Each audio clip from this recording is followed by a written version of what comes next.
राख में लिपटा नंग धड़ंग शरीर, माथे पर भस्म का त्रिकुंड, सिर पर झूलती लंबे बालों की ये जटाएं और हाथों में लहराते भाले, तलवार और त्रिशूल।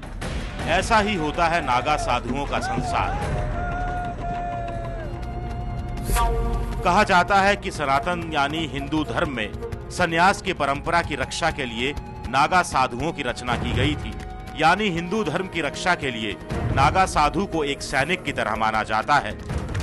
और अब ये नागा साधु भी उस साईं पूजा के विवाद में कूदने की तैयारी में है, जिसने पिछले कुछ दिनों से देश का माहौल गरमा रखा है।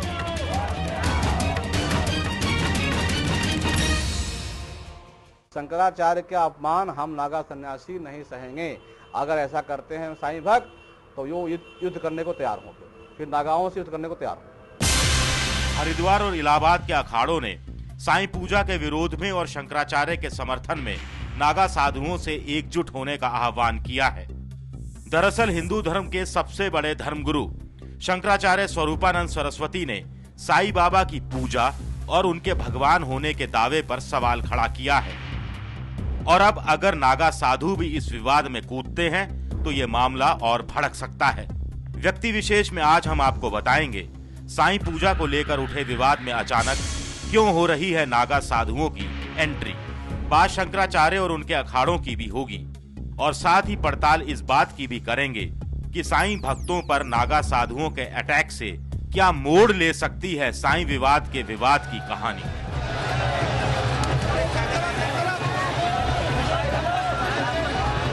ये धर्म युद्ध है, ये धर्म युद्ध है। ये हमारे शंकराचार्य के ऊपर कोई कालिक पोत दे, कोई पुतला फोक दे, ये धर्म युद्ध नहीं तो क्या होता है। अगर साईं भक्त विरोध करते रहे तो हम लोग भी उनका जो साईं भक्त है उनका विरोध करके जहाँ जहाँ साईं मंदिर हमारे प्रतिमाएं, जहाँ साईं की प्रतिमा अकेली लगी है मैं वहाँ कुछ नहीं बोलूंगा, लेकिन जहाँ हमारे इष्ट देवों के मंदिर लगे हैं वहाँ मैं साईं मंदिर फिर वहाँ पे नागा लोग अब जो करेंगे वो उनके ऊपर है।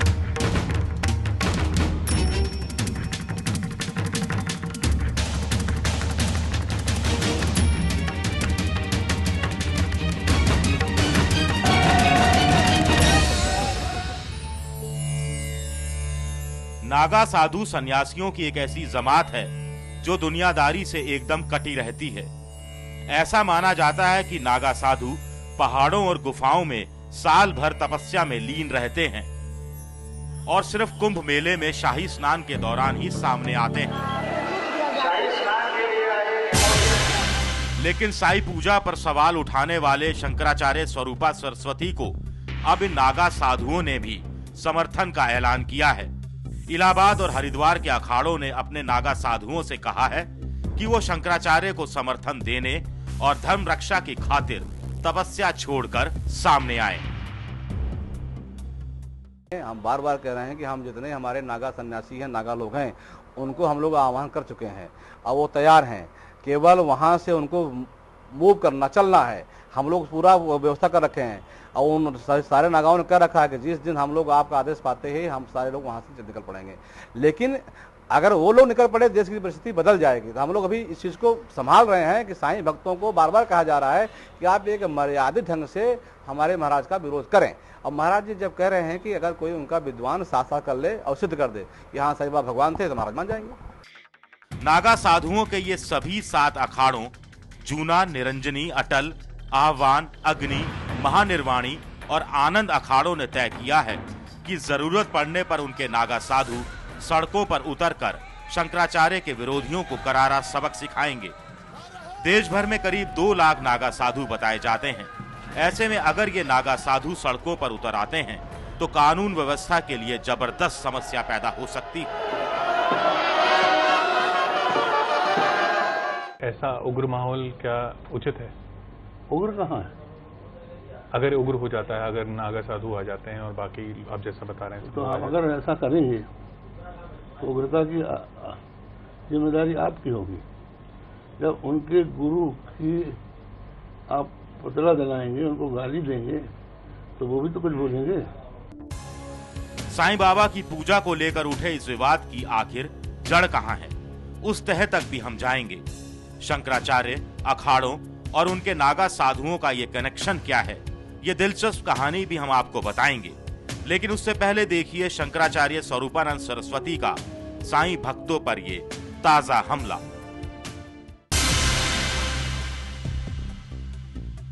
भगवान का जो अवतार होता है वो धर्म की रक्षा के लिए होता है। तो इस धर्म की और इसके विशेष धर्म की रक्षा के लिए हम ये नहीं पाते हैं कि इनके लिए साईं ने कोई काम किया।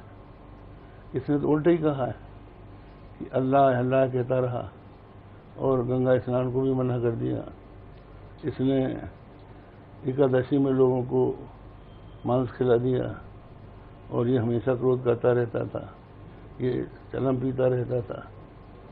तो ऐसी स्थिति में हमारे धर्म की रक्षा में इसका क्या योगदान है? शिरडी वाले साईं बाबा आया है तेरे दर पे सवाली, लपे दुआएं आंखों में आंसू, दिल में उम्मीदें पर झोली खाली। साईं बाबा को यूं तो दुनिया से रुखसत हुए 96 साल गुजर चुके हैं, लेकिन आज भी शिरडी में उनकी समाधि पर भक्तों का मेला लगा रहता है। पिछले कुछ वर्षों में साईं बाबा के मंदिरों की तादाद भी देश और दुनिया में तेजी से बढ़ी है। साईं भक्त उन्हें भगवान मानते हैं और बरसों से उनकी पूजा करते चले आ रहे हैं। लेकिन शंकराचार्य स्वरूपानंद सरस्वती साईं भक्तों की भक्ति पर ही अब चोट पर चोट कर रहे हैं।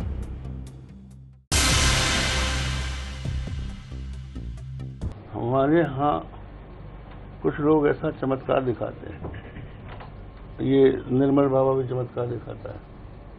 तो उनकी इच्छा की पूर्ति में उनकी आस्था है, निर्मल बाबा में नहीं है। जो लोग कहते हैं कि वहाँ की समाधि में आ जाने पर, उनकी मजार में आ जाने पर उनकी इच्छा पूरी हो जाएगी, तो उनकी इच्छा में आ सकती है, आस्था है। साईं में कोई आस्था नहीं है। शंकराचार्य का कहना है कि साईं बाबा ना तो भगवान है और ना ही गुरु। उनकी पूजा हिंदू धर्म को बांटने की साजिश है। साईं भक्तों पर शंकराचार्य का इल्जाम ये भी है कि साईं के नाम पर महज कमाई की जा रही है। आखिर क्यों शंकराचार्य साईं पूजा का तीखा विरोध कर रहे हैं? क्यों वो इसे धर्म रक्षा का नाम दे रहे हैं? शंकराचार्य और साईं विवाद की जड़ तक पहुंचने के लिए पहले हमें जाननी होगी खुद शंकराचार्य की पूरी कहानी। हिंदू धर्म में शंकराचार्य का पद सबसे बड़ा माना जाता है। हिंदू धर्म से जुड़े मामलों में उनका मत ही आखिरी फैसला समझा जाता रहा है। लेकिन अब आपके मन में एक सवाल उठ सकता है कि आखिर शंकराचार्य शब्द आया कहां से। इसके लिए आपको जानना होगा आदि गुरु शंकराचार्य का इतिहास। दरअसल सैकड़ों साल पहले आदि गुरु शंकराचार्य ने देश में हिंदू धर्म को उस वक्त दोबारा स्थापित किया था जब देश में बौद्ध धर्म का बोलबाला था। आदि गुरु शंकराचार्य के बारे में हम आपको बताएंगे आगे, लेकिन इस ब्रेक के बाद।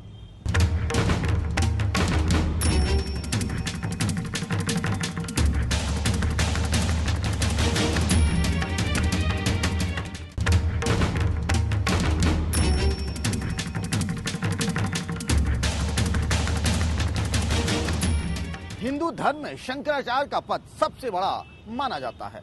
हिंदू धर्म से जुड़े मामलों में उनका मत ही आखिरी फैसला समझा जाता रहा है।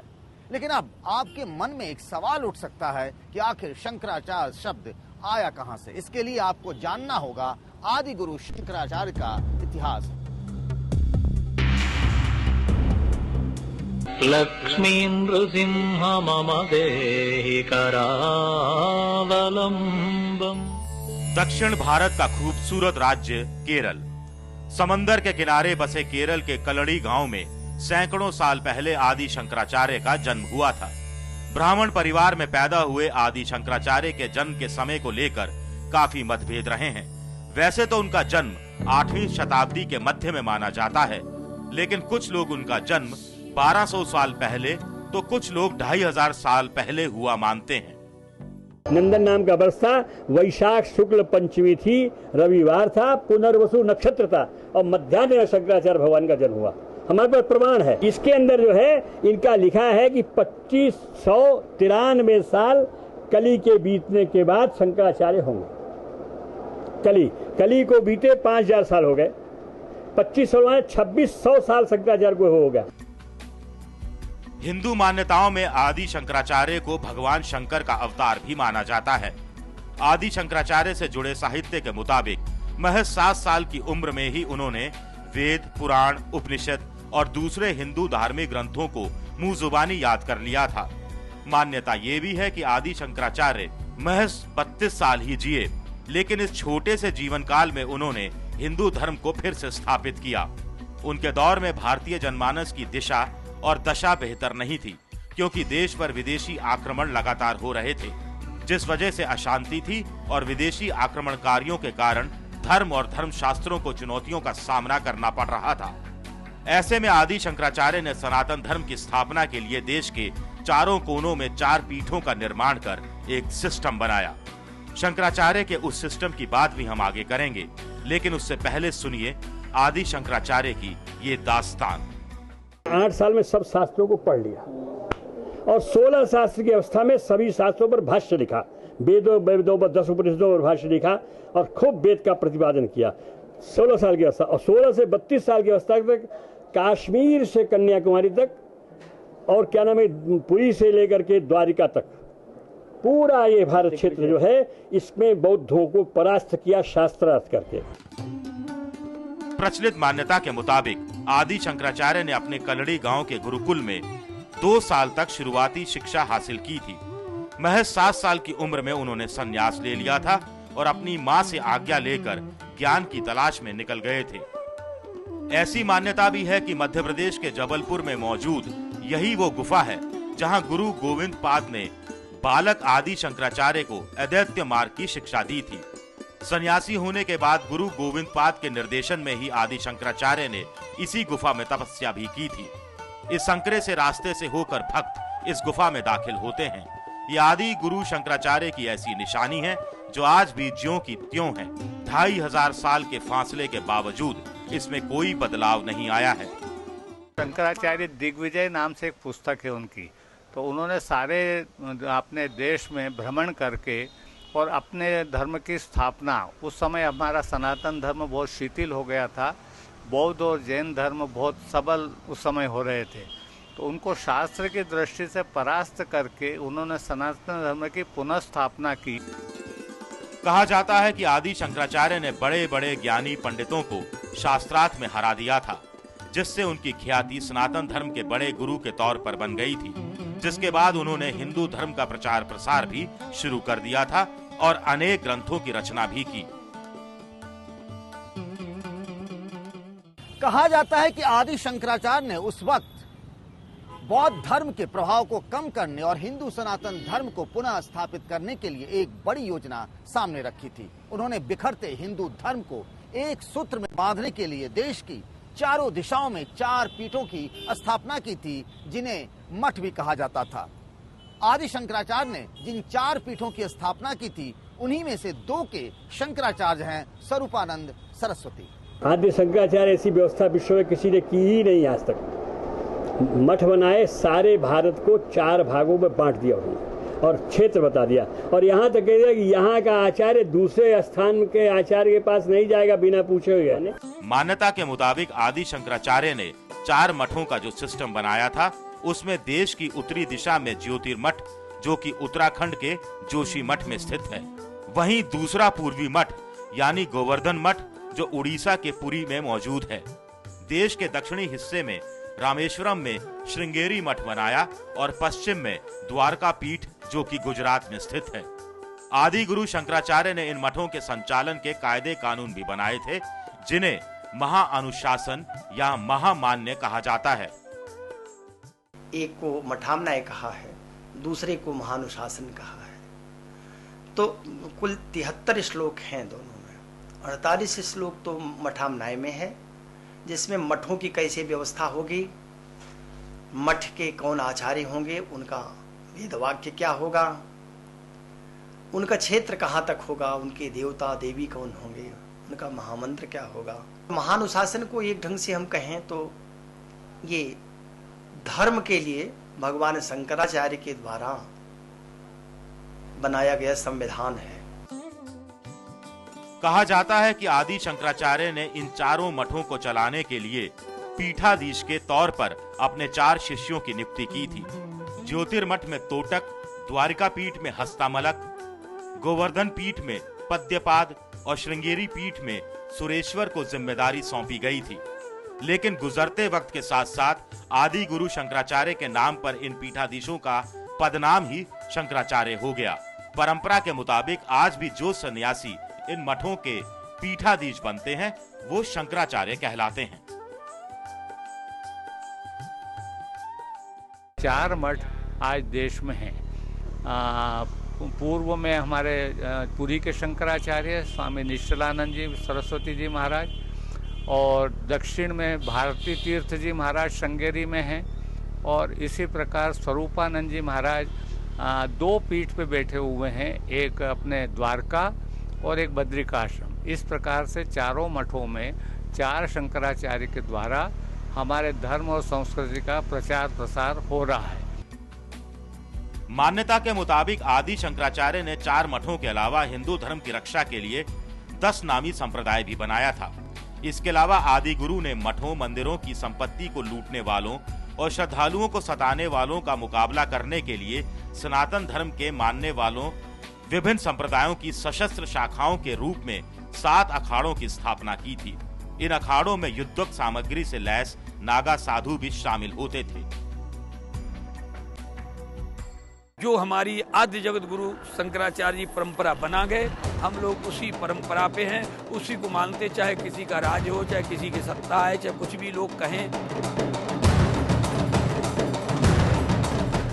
आदि गुरु शंकराचार्य के समय में जो नागा फौज बनाए गए थे, तो उनके जो ये शस्त्र हैं जो हजारों वर्षों से रखी गई है। 10 नामी संप्रदाय एक तरह से सन्यासियों के 10 नाम हैं। 10 नामी पद्धति में आदि गुरु शंकराचार्य ने 10 पद्धतियों में नाम निर्धारित किए थे। ये नाम है गिरि, पुरी, भारती, तीर्थ, वन, अरण्य, पर्वत, आश्रम, सागर और सरस्वती। और इसी 10 नामी संप्रदाय को शंकराचार्य ने 7 अखाड़ों में बांट दिया था, जिनकी संख्या आज 13 तक पहुंच चुकी है। आह्वान अखाड़ा अटल, महानिर्वाणी, आनंद, निरंजनी, जूना, अग्नि, निर्माणी, निर्मोही, दिगंबर, उदासीन, नया पंचायती अखाड़ा, उदासीन बड़ा पंचायती अखाड़ा, निर्मल अखाड़ा। और इन्हीं अलग अलग अखाड़ों से नागा साधु भी जुड़े होते हैं, क्योंकि धर्म की रक्षा के लिए नागाओं की एक सेना अलग से अखाड़ों में स्थापित की जाती है और ये परंपरा आज भी चल रही है।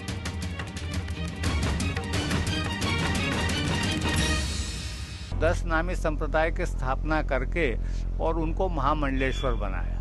महामंडलेश्वर के बाद उनके नीचे जो होता था एक फौज तरीके, जिसको जमात बोलते हैं, तो ये अखाड़े के महंत वगैरह और उनकी जमात, ये सारे के सारे उनकी एक फौज है। संन्यास परंपरा की रक्षा के लिए नागाओं की रचना हुई। नागा हमारा तिरस्कार करेगा, नागा हमें शांत और सावधान करेगा। यदि मैं ऐसा नहीं करता हूं तो नागा मुझे निष्कासित करके, या नागा मुझे कहीं न कहीं मेरी परंपरा को मुझे सिखा सकता है। तो नागा एक रक्षा है, सैनिक है। शंकराचार्य, नागा साधु और अखाड़ों के कनेक्शन की इस कहानी के बाद हम आपको बताएंगे कि द्वारका पीठ के शंकराचार्य स्वरूपानंद सरस्वती आखिर क्यों लगा रहे हैं साईं भक्तों पर हिंदू धर्म में अतिक्रमण करने का इल्जाम, और शंकराचार्य स्वरूपानंद सरस्वती को लेकर क्या रहा है विवाद। शंकराचार्य की कहानी बताएंगे हम आपको, लेकिन इस छोटे से ब्रेक के बाद।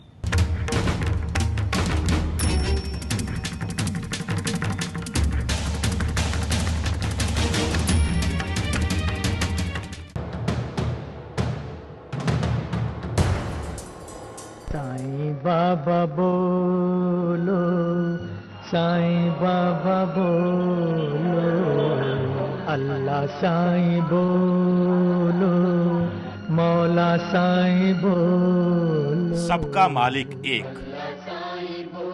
साईं बाबा का ये पैगाम धर्म की दीवारों को लांघकर पिछले करीब 150 सालों से शिरडी की फिजाओं में गूंज रहा है। साईं बाबा बोलो, साईं बाबा बोलो। अमीर हो या गरीब, हिंदू हो या मुसलमान, या फिर औरत हो या मर्द, इंसान की पहचान का हर फर्क साईं बाबा के दरबार में आकर मिटता रहा है। और यही वजह है कि महाराष्ट्र के अहमदनगर जिले में मौजूद शिरडी का ये साईं धाम देश और दुनिया में करोड़ों भक्तों के लिए आस्था का एक अहम केंद्र बन गया है।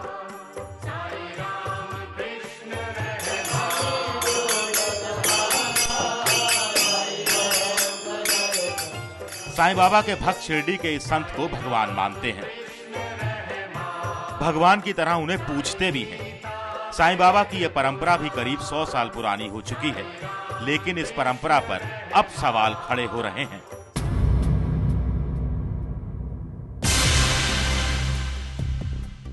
कि हमारे जो भगवान अवतार हैं वो आज भी हैं, न उनका जन्म होता है न मृत्यु होती है। वो साईं मर चुका है, असत।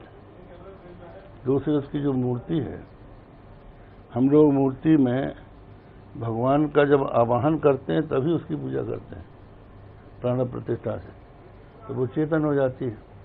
मृत्तिका के पिंड में हम शंकर जी का आवाहन करते हैं, तो शंकर जी का आवाहन करके उनका पूजन करके जब हम विसर्जन कर देते हैं तो मिट्टी फेंक देते हैं। तो हम चेतन की पूजा करते हैं, जड़ की नहीं करते। तो उनको चेतन बनाने का कोई मंत्र हमारे शास्त्रों में नहीं। शंकराचार्य स्वरूपानंद सरस्वती के विवादित बयान के बाद अब जरा एक नजर साईं धाम की इन तस्वीरों पर भी डाल लीजिए। आम आदमी ही नहीं, राजनीति से लेकर खेल और फिल्मी दुनिया से जुड़ी बेशुमार हस्तियां साईं बाबा के दरबार में सर झुकाने के लिए शिरडी पहुंचती रही हैं। लेकिन अब देखिए शंकराचार्य स्वरूपानंद सरस्वती का साईं भक्तों पर अगला अटैक। आपकी अगर कोई आस्था है तो आप हमारे मंदिर में अपनी मूर्ति क्यों उसेरते हैं? आप हमारे मंत्रों को क्यों बदलते हैं? ये अतिक्रमण है। और दूसरी चीज ये है कि हमारे यहाँ ये भी नियम है कि मंदिर वहाँ होनी चाहिए जहाँ पवित्रता हो। जहाँ मजार है, कोई मुर्गा गड़ाया हुआ है, वहाँ मंदिर नहीं बन सकता। ये उल्टा कर रहे हैं। जहाँ उसकी मजार है वहीं पर उसकी मूर्ति रख दिया। पर वो उनका मंदिर है, वो हिंदू धर्म का मंदिर नहीं है। अगर वो उनका मंदिर वो जैसे बनाए, उनका मंदिर माने मुसलमानों का, हिंदुओं का। संत साईं बाबा के मंदिर में हर साल लाखों श्रद्धालु पहुंचते हैं। शंकराचार्य स्वरूपानंद सरस्वती का कहना है कि साईं बाबा के मंदिर के नाम पर केवल कमाई की जा रही है। शंकराचार्य का यह भी कहना है कि हिंदू धर्म में अवतार और गुरु की पूजा होती है और हिंदू धर्म में जो 24 अवतार हुए हैं उनमें कलयुग में केवल बुद्ध और कल्कि का अवतार हुआ है। ऐसे में साईं की पूजा का कोई मतलब नहीं है, क्योंकि ना तो वो कोई अवतार हैं और ना ही उन्हें गुरु के रूप में माना जा सकता है, क्योंकि गुरु एक आदर्शवादी शख्सियत होती है। अब सुनिए शंकराचार्य का ये इल्जाम नंबर 3। धर्म के लिए कोई उसका संस्थापक होता है, उसकी परंपरा होती है, उसके समर्थक शास्त्र होते हैं, मंत्र होते हैं। ऐसी तो कोई बात है नहीं। वो खुद कहते हैं कि साईं कहता था कि मैं ईश्वर नहीं हूँ। बहुत से लोग कहते हैं जब वो ईश्वर नहीं था तो वो ईश्वर आप क्यों बना रहे हो? अब लोगों को ये चिंता हो रही है कि बद्रीनाथ में भी अगर उसकी मूर्ति रख दी जाए और वहाँ द्वारकाधीश के मंदिर में रख दी जाए तो हिंदू धर्म का क्या हो? शंकराचार्य स्वरूपानंद सरस्वती ने साईं बाबा के सबका मालिक एक यानी एकता के संदेश पर सवाल उठाकर साईं भक्तों को भी कटघरे में खड़ा करने की कोशिश की है। कौन थे साईं बाबा और क्या था उनका वो पैगाम, ये भी हम जानेंगे साईं बाबा के बारे में। लेकिन उससे पहले देखिए शंकराचार्य स्वरूपानंद सरस्वती की अनसुनी दास्तान।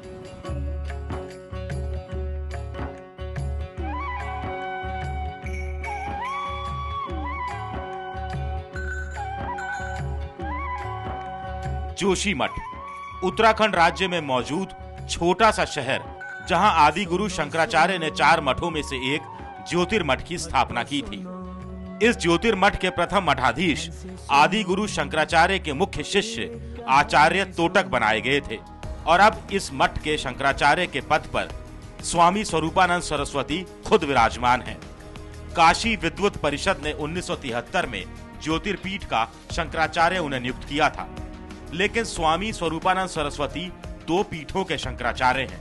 उन्हें 1982 में द्वारिका की शारदा पीठ का भी शंकराचार्य चुना गया, क्योंकि तब द्वारका पीठ के पूर्व शंकराचार्य स्वामी अभिनव तीर्थ ने उन्हें द्वारिका शारदा पीठ का उत्तराधिकारी घोषित किया था। उसके बाद से यह मांग उठती रही है कि उन्हें सिर्फ द्वारिका मठ का पद अपने पास रखना चाहिए और ज्योतिर्पीठ का पद छोड़ देना चाहिए। शंकराचार्य के मठामनाय के अनुसार एक पीठ पर एक शंकराचार्य होना चाहिए, लेकिन पूज्य श्री स्वामी स्वरूपानंद जी महाराज काफ़ी समय से पूज्य धर्म सम्राट के अनुसार शंकराचार्य जी पूज्य पुरी शंकराचार्य के निर्देशन में नियुक्त किए गए थे, तब से वो चले आ रहे हैं। ये विवाद लगभग 50 वर्ष पूर्व चला था। शंकराचार्य स्वामी स्वरूपानंद की उम्र इस वक्त 88 साल है। ज्योतिर्मठ में उनकी नियुक्ति में स्वामी करपारती महाराज के साथ साथ बाकी 2 पीठों के शंकराचार्य स्वामी अभिनव तीर्थ और स्वामी निरंजन देव तीर्थ का समर्थन हासिल था। इसीलिए सार्वजनिक मंचों पर कभी इस विवाद को ज्यादा तूल नहीं दिया गया। लेकिन शंकराचार्य स्वरूपानंद सरस्वती की 2 मठों पर नियुक्ति लंबे समय से विवाद का विषय बनी हुई है। अभी उनको 2 शंकराचार्य और अखाड़ा अभी वर्तमान में स्वामी स्वरूपानंद जी को शंकराचार्य मान रहा है, तो इसमें कोर्ट की बात से अलग परे होके ये बात हमारे साधु संत वक्त बड़ा विवाद चल रहा है। मैं बड़ी छोटी चीज हूँ, ये उन लोगों से पूछिए कि मठामनाय में ये लिखा है, आप कैसे बैठे हुए हैं, ये आप उनसे पूछिए, ये मेरे पर कृपा करो भाई। शंकराचार्य स्वामी स्वरूपानंद सरस्वती का जन्म 1924 में मध्य प्रदेश में हुआ था। कहा जाता है कि उन्होंने महज 9 साल की उम्र में अपना घर छोड़ दिया था और तीर्थ यात्रा पर निकल पड़े थे, और इस यात्रा के दौरान ही उन्हें अपने पहले गुरु करपात्री जी महाराज मिले थे। छोटी उम्र से ही इन्होंने सन्यास के लिए वैराग्य मन में आया और घर छोड़ करके निकल पड़े थे। स्वामी करपात्री जी के सानिध्य में आए, अखंडानंद सरस्वती जी का भी संपर्क हुआ और सन्यास इन्होंने स्वामी ब्रह्मानंद सरस्वती से लिया। शंकराचार्य स्वामी स्वरूपानंद सरस्वती ने 19 साल की उम्र में आजादी की लड़ाई में भी हिस्सा लिया था। आजादी की जंग में वो 6 महीने और 9 महीने के लिए 2 बार जेल भी गए। उन्हें उस दौर में क्रांतिकारी साधु के नाम से पहचाना जाता था। स्वरूपानंद सरस्वती जब सन्यास की राह पर आगे बढ़ रहे थे, तभी उनके गुरु स्वामी करपारती जी महाराज का निधन हो गया, जिसके बाद उन्होंने ज्योतिर्पीठ के शंकराचार्य स्वामी बोध आश्रम जी को अपना गुरु बना लिया था, जिनके निधन के बाद ज्योतिर्पीठ के शंकराचार्य की गद्दी स्वामी स्वरूपानंद को सौंपी गई थी। उम्र लगभग 88 वर्ष की हो गई है, लेकिन अभी भी सब जगह पहुंचते रहते हैं। मेलों में प्रायः भक्तों के बीच में जाते हैं और धर्म का उपदेश कर रहे हैं। स्वामी स्वरूपानंद सरस्वती करीब 40 सालों से शंकराचार्य के पद पर हैं। वो हिंदू धर्म के सबसे बड़े धर्मगुरु हैं। ऐसे में ये सवाल बेहद अहम है कि उन्होंने इससे पहले क्यों नहीं साईं पूजा पर सवाल उठाया, और अब वो क्यों साईं भक्तों की भक्ति पर सवाल खड़े कर रहे हैं, जबकि शिरडी समेत देश के कई इलाकों में साईं पूजा का सिलसिला बरसों से चला आ रहा है। ये प्रश्न उठाया जा रहा है कि आपने अभी नई सरकार बनी उस वक्त ये विवाद क्यों शुरू किया, ये सवाल क्यों उठाया? ये साईं पूजा तो जो हम 100 साल से हो रही है। हम तो पहले ही से कहते आ रहे हैं, जब से इस पद पर आए तब से हम बोल रहे हैं। आप देखिए, इस नाम से हिंदुओं को भरमा के वहाँ ले जाया जा रहा है। वहाँ जाके हिंदू पहुँचता है, उसको सरस्वती दिखाई पड़ती है, उसको कृष्ण दिखाई पड़ते हैं, उसको शंकर दिखाई पड़ते हैं, गणेश दत्तात्रेय दिखाई पड़ते हैं, और उनके नाम से रुपया इकट्ठा करते हैं। ये लोग ठगी नहीं कर रहे हैं।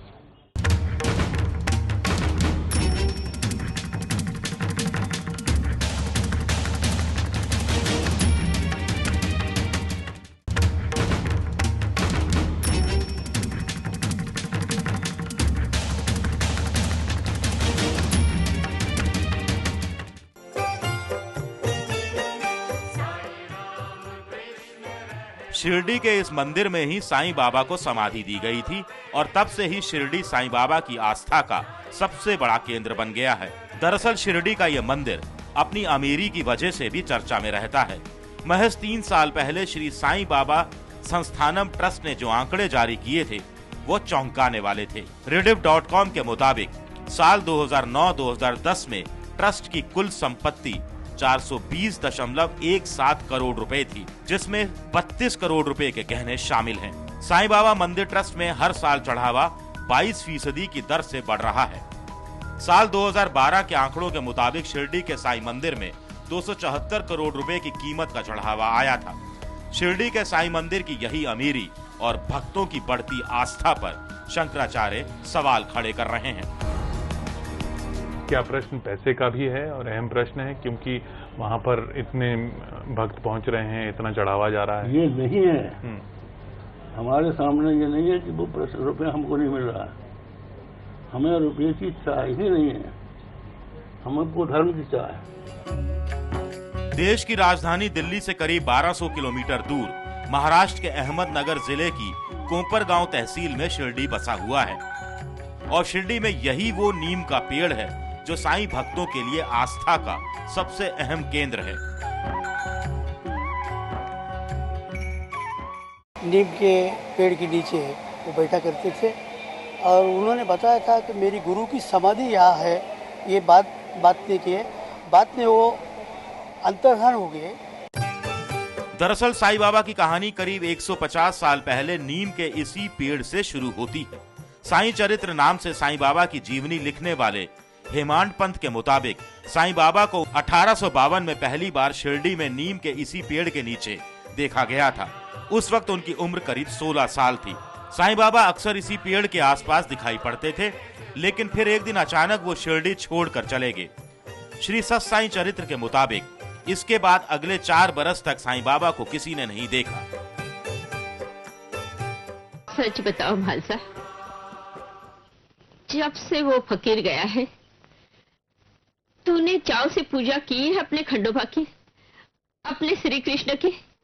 सच कह रही हो बाईजम्मा, ये मन तो सदा उसकी याद में खोया रहता है जो हमें छोड़कर चला गया। उसके चले जाने के बाद अब तो यूं लगता है कि यहाँ सिर्फ ईंट और पत्थर रह गए।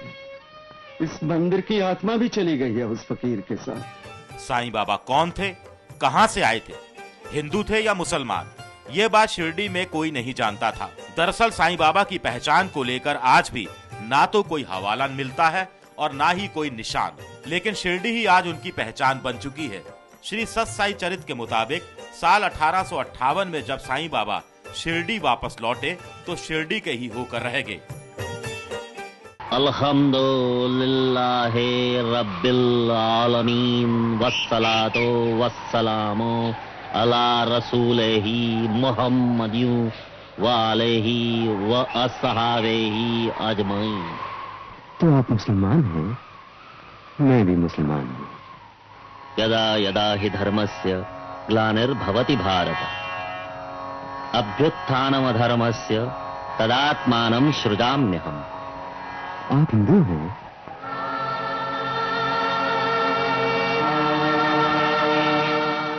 चांद पाटिल ने बाबा से पूछा मेरी घोड़ी गुम हो गई है, तो बोले तू उसे पुकार। और उसने जब पुकारा बिजली करके, तो घोड़ी का नाम बिजली था, तो बिजली करके जब पुकारा तो वो दौड़ते दौड़ते चांद पाटिल के साथ आ गई। और उसके बाद उसका बहुत भरोसा हो गया बाबा पर और वो घर लेके गया। उसके बाद उनकी भांजे की शादी शिरडी में होने वाली थी, तो बाबा को उसने विनती की कि बाबा तुम हमारे साथ शादी में चलो। और इस बहाने बाबा शिरडी आए और पहले वो बारात खंडोबा मंदिर के मैदान में उतरी थी, वहाँ ही बाबा उतरे और महासापति की मुलाकात वहीं हुई। महासापति जी ने बाबा को आओ साईं करके पुकारा और ऐसी ही कहानी तब से शुरू हुई। आओ साईं। साईं? हाँ साईं बाबा। महालसा, इस नए नाम से क्यों पुकारने लगे? संध्या का समय है, झूठ नहीं बोलता, भगवान साक्षी है। ये साईं नाम बिना सोचे समझे मेरी जुबान से निकल गया। जमाने में कहा टूटी हुई तस्वीर बनती है, तेरे दरबार में बिगड़ी हुई तकदीर बनती है। शिरडी यानी साईं बाबा का शहर। लेकिन आज साईं बाबा की शोहरत 7 समुंदर पार कर चुकी है। देश भर में उनके मंदिर हैं जहां उनकी पूजा होती है। लेकिन अगर नाम पर गौर किया जाए तो साईं का मतलब संत होता है। साईं बाबा को ये नाम शिरडी में ही मिला था और धीरे धीरे आसपास के इलाकों में भी फैल गया था। मान्यता के मुताबिक साईं बाबा गांव में भिक्षा मांगकर अपना गुजारा करते थे और शिरडी की एक टूटी हुई मस्जिद में रहते थे। ये तस्वीरें उस खंडरनुमा द्वारिका माई मस्जिद की है जिसे साईं बाबा ने अपना ठिकाना बनाया और अपनी जिंदगी के 60 साल इसी मस्जिद में गुजारे थे। बाबा जब शिरडी में आए तो लगभग 60 साल बाबा का यहाँ वास्तव्य हुआ। शुरू में तो ये तो अभी भी मस्जिद है और शुरू में भी मस्जिद थी। जीर्ण मस्जिद में रहकर बाबा यहाँ अपना रहन सहन करते थे, यहाँ रहते थे, कहीं भक्तों का अनुभव करते थे। यहाँ बाबा खाना पकाते थे, खाना खाते थे। बाबा जब भिक्षा मांगते थे तो बाबा वो बांटते भी थे और कभी कभी बाबा स्वयं द्वारका माई के अपने वो द्वारका माई के सामने जो सभा मंडप है उस सभा मंडप में एक चूल्हा रखा है, उस चूल्हे के ऊपर बाबा रसोई करते थे स्वयं। साईं भक्तों का दावा है कि साईं बाबा चमत्कारी संत थे। उन्हें कोई कबीर का तो कोई उन्हें शिव का अवतार मानता है। दरअसल साईं बाबा की जीवनी श्री सत साई चरित्र में ऐसी ढेरों घटनाओं का जिक्र दर्ज है जो ये बताती हैं कि साईं बाबा अपने भक्तों की मदद के लिए अक्सर चमत्कार किया करते थे। इस वजह से हिंदू ही नहीं, शिरडी के आसपास के इलाकों में बसने वाले मुसलमान भी उनके भक्त बन गए थे। एक बात और पूछूं? पूछो। आप ये चमत्कार क्यों करते हैं? जिसे तुम चमत्कार कहते हो ये कभी कभी मेरे कर्म का रूप होता है, और जब कभी चमत्कार होता है वो किसी में संस्कार डालने के लिए होता है, क्योंकि आत्मा निरोग रखने के लिए विश्वास और संस्कारों का होना बहुत जरूरी है। तात्या, अब्दुल आने वाला है, वो आ जाए तो उसे कहना द्वारका माई में बैठे। मैं अपने गुरुस्थान हुआ हूं। साईं बाबा के भक्त आज उन्हें अपना भगवान मानते हैं, लेकिन साईं बाबा खुद को फकीर कहते थे और उनकी जिंदगी भी एक फकीर जैसी ही रही। लेकिन श्री सत साई चरित्र में ये भी लिखा है कि साईं बाबा ने अपनी मौत का दिन पहले से ही बता दिया था और उसी के मुताबिक दशहरे के दिन 15 अक्टूबर 1918 को उन्होंने आखिरी सांस भी ली थी। साईं बाबा की इच्छा के मुताबिक शिरडी के इस मंदिर में ही उन्हें समाधि दी गई और तब से शिरडी साईं भक्तों के लिए आस्था का सबसे बड़ा केंद्र बन गया है और साईं बाबा उनके भगवान। लेकिन अब हिंदुओं के सबसे बड़े धर्मगुरु शंकराचार्य ने साईं भक्तों की आस्था पर खड़ा कर दिया है सबसे बड़ा सवाल।